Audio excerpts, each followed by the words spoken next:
আবারও স্কুল ছাত্রীর দেহ উদ্ধার রাজ্যে। শিয়ালদার দক্ষিণ শাখার নামখানা সেকশনের নিশ্চিন্তপুর ও করঞ্জলি স্টেশনের মাঝামাঝি ট্রেন লাইন থেকে উদ্ধার হলো দুই ছাত্রীর দেহ। এরা কাকদ্বীপের হারবার পয়েন্ট কোস্টাল থানার বাসিন্দা।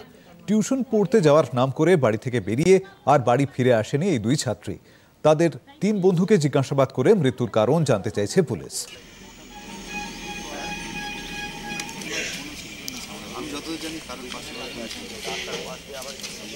3 বছর বয়স থেকে আমাদের বাড়িতে থাকি।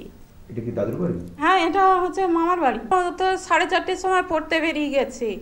তারপর রাত্রে হচ্ছে কি 2টা নাগাদ পুলিশ এসে বললো যে এরকম ঠিকানা নিল। নেওয়ার পরে তার তো কোনো খবর আসেনি। লোকের মুখে শুনতেছি ওরা নাকি ট্রেনে কাটা হয়েছে, এইটুক শুনতেছি। এখন অনেকে বলতেছে মার্ডার করে ফেলে দিয়ে যাচ্ছে। আপনারা কাউকে সন্দেহ করছেন? কাউকে সন্দেহ বলে ওকে যাকে ভালোবাসতো সে, তাকে ছাড়া আর কাকে সন্দেহ করবো? আর ও একা গেছিল না আরো কেউ ছিল? না, ওর একজন বান্ধবী গেছিল।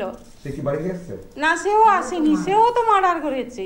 তার বাবা নেই, তার মা আছে, দাদা আছে। আমরা চাইছি যে করেছে তার শাস্তি হোক, তার ফাঁসি হোক। প্রেম ঘটিত ব্যাপার একটা ঘটেছিল কিছুদিন আগে, তা সেটা মেয়েকে আমরা নিয়ে এসে আমরা সাগরে নিয়েও চলে যাই। স্যার আমাকে ছবি দেখালো, যেটা মনে ধারণা এলো যে ট্রেনে কাটা হয়েছে।